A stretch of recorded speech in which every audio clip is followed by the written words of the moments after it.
Halo Wuling, Halo, hidupkan AC. oke, menghidupkan AC.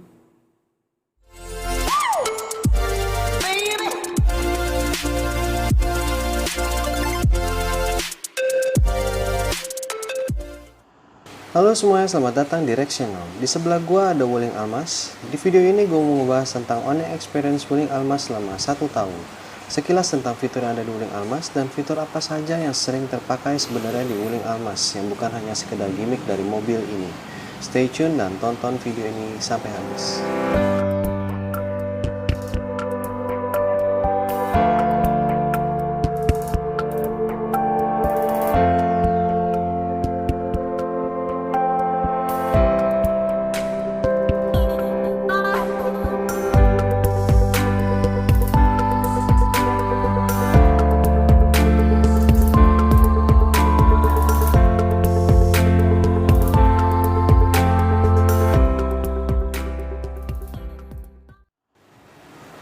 Kalian pasti bertanya, kenapa ada dua mobil di sini?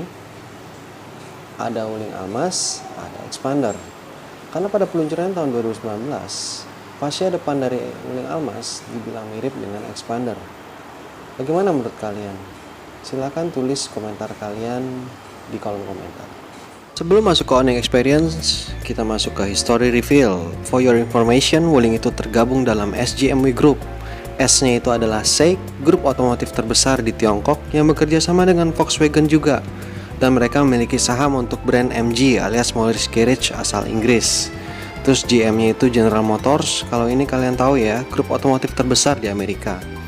Terus W-nya itu nggak usah dikasih tahu lagi, Wuling. Karena itu, Wuling Almas memiliki banyak nama sebutan. Di Thailand, Filipina, Amerika Selatan, mereka menyebutnya Chevrolet Captiva. Dan di India itu adalah MG Hector, dan di Indonesia Wuling Almas. Dan Wuling memiliki fasilitas di Indonesia dan nggak main-main loh, bukan cuma sewa ruko atau kantor buat penjualan doang. Wuling bikin pabrik di sini 60 hektar dan investnya 700 juta dolar. Well, nggak mungkin lah one night stand dengan invest segitu di Indonesia. Yang bikin sedikit pede ada yang fasilitas di sini, of course spare part dan after salesnya pastinya terjamin dong. Masuk ke bagian owning experience, kita mulai dari driving position. Untuk posisi berkendara Wuling Almas, setir Wuling Almas ini hanya bisa pengaturan untuk naik turun tilt, nggak bisa teleskopik, jadi nggak bisa maju mundur. Nah, dengan posisi seperti ini, gue ngerasa arah kaki sampai ke pedal gas ini posisinya sangat rileks. Jadi paha tersangga dengan baik, cuman posisi tangan gue untuk kesetir ini kejauhan. Jadi gimana ya? Susah untuk mengendalikan mobil dengan posisi tangan seperti ini. Karena itu gue akhirnya ke posisi yang seperti ini. Ya, ini tangan udah pas untuk gue manuver itu terasa feel-nya pas. Cuman yang dikorbankan ini area yang di sini. Jadi kaki gue ini nggak tersangga dengan baik di sini.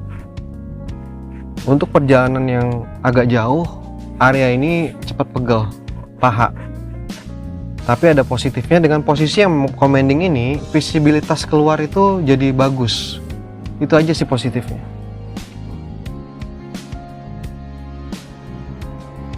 Di saat awal peluncurannya Wuling Almas, ada satu fitur yang lumayan bikin heboh. Itu adalah fitur head unitnya. Head unitnya ini ukurannya besar banget. Dan head unit ini adalah head unit yang integrated. Dia menjadi satu dengan sistem AC di mobil ini.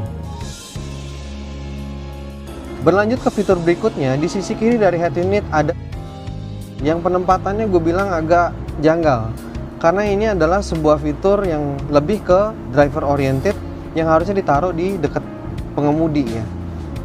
Agak aneh sih nempatin untuk di sini. Terus lanjut ke sisi yang di sini, ini ada parking brake, ada auto hold-nya, ada pengaturan untuk membuka tutup pintu, ada sensor parkir untuk bunyinya, dan di belakangnya ada pengaturan untuk menghidupkan AC di bagian belakang. Berlanjut dari konsol tengah, kita akan menuju ke area sisi kanan dari pengemudi. Ini di sini ada electric folding mirror, ada untuk pengaturan secara elektrik dari spion. Dan ada pengaturan manual dari headlamp depan. Ada untuk menerangkan dan meredupkan panel instrumen LED yang ada di tengah. Dan ada kamera 360. Dari sisi kanan kita menuju ke steering almas. Steering almas ini sudah dibalut dengan kulitnya empuk. Di sini ada tombol source, ada voice command. Voice command itu yang bisa kita gantikan dengan halo Wuling. Halo. Di sini ada tombol skip track, ada tombol volume, ada tombol untuk menutup telepon dan melakukan panggilan. Di sisi kirinya dia ada cruise control di sini. Dan untuk mengakses panel MID. Untuk di mobil yang seharga 300 jutaan, ada satu fitur yang mungkin kalian susah untuk dapatkan di range harga tersebut. Itu adalah panoramic sunroof. Yes, mobil ini ada panoramic sunroofnya. Dan bukan hanya panoramiknya saja, ini ada sunroof yang bisa dibuka. Dan satu lagi yang hampir gue ketinggalan itu adalah sistem audio dari mobil ini yang sudah menggunakan sound system dari Infiniti.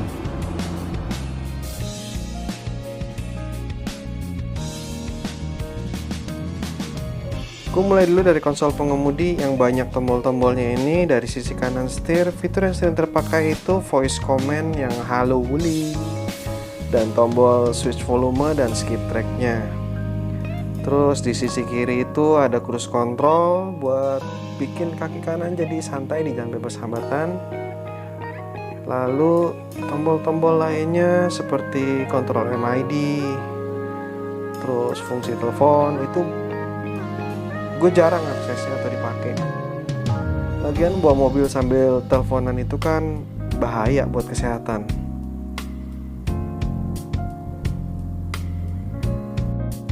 Berlanjut ke sisi kanan yang banyak tombolnya ini, dari pengaturan spion, leveling lamp, kamera 360-nya yang lebih banyak kepake.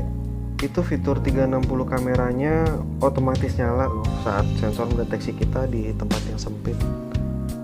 Terus motor buat lipat spionnya juga kepake banget. Lanjut ke konsol tengah yang tombolnya nggak kalah banyak juga, itu ada electric parking brake plus auto hold, central lock, lalu ada parking sensor dan pengaturan AC belakang. Di sisi ini hampir semuanya kepake. Penempatannya juga pas banget di tengah. Untuk fitur yang satu ini, panoramic sunroof, buat gua kepake banget. Loh kok kepake? Wilayah tropis pakai sunroof enaknya apa? Panas kali? Salah. Sunroofnya kan ada window filmnya buat nolak panas. Ditambah lagi ada AC yang dingin. Ini buat suasana mobil yang dalamnya sudah lega, jadi kelihatan lebih luas lagi. Apalagi jalan terus sambil lihat birunya langit. Widih, ini fitur ini cool banget. Tapi kalau buat sunroofnya buat dibuka kayak gitu, ya enggak lah ya. Terus buat di kursi pengemudi, dia electric adjustable. Ini kepake fitur ini. Thanks buat sound system dari Infiniti. Keluaran suara dari head unit ini jadi bagus buat nada middle sama high-nya. Tapi buat keluaran nada low-nya alias bass, gue rasa perlu penambahan subwoofer. Jadi biar lebih nendang gitu. Satu lagi yang hampir kelupaan itu fitur TPMS. Ini buat lihat tekanan udara di ban yang selalu gue cek sebelum gue mengemudi. Cool. Ya gue tahu, mungkin ada beberapa dari kalian yang menanyakan tentang build quality-nya gimana sih? Well, karena ini adalah owning experience selama 1 tahun. Biasanya mobil baru atau baru 2 bulan, baru 3 bulan, itu suara beradu komponen di dalam mobil, atau mungkin dashboard yang pada saat kita melintasi jalan yang rusak, itu dashboardnya bunyi brak. Atau mungkin ada suara komponen dari bagasi belakang, glutuk, itu apa gitu ya. Kalau gue bilang untuk di Wuling ini, owning experience selama 1 tahun, dari mobil ini diterima sampai dengan mobil ini dibuatkan videonya tentang owning experience, bunyi beradu komponen di mobil ini hampir belum pernah gue temuin. Jadi dashboard yang saat melintasi jalan rusak itu gak ada bunyi sama sekali. yang kalau gue bilang itu adalah suatu hal yang positif yang menandakan build quality-nya untuk mobil ini jempol. Mobil ini sudah berjalan sejauh 17.400-an kilometer. Mungkin ada beberapa yang nanya, terus suspensinya rasanya masih gimana? Ada yang berubah nggak? Dari mesinnya ada yang rasa-rasa berubah nggak? Gue nggak terafiliasi oleh merek Wuling ini, tapi gue boleh bilang dari settingan suspensinya, dari engine-nya, gue nggak merasakan ada perubahan negatif sama sekali. Ya, kita masuk ke poin yang sangat ditunggu-tunggu oleh pemirsa, adalah konsumsi BBM Wuling Almas ini bagaimana sih? Kalau menurut gue konsumsi BBM Wuling Almas ini relatif ya, relatifnya itu relatifnya SUV. Gue nggak ngerti itu harus bilang boros atau harus bilang irit, karena semuanya itu balik lagi ke cara berkendara yang bawa mobilnya. Bawa berkendaranya itu agresif atau bawa kendaraannya itu yang eco driving, semuanya itu tergantung.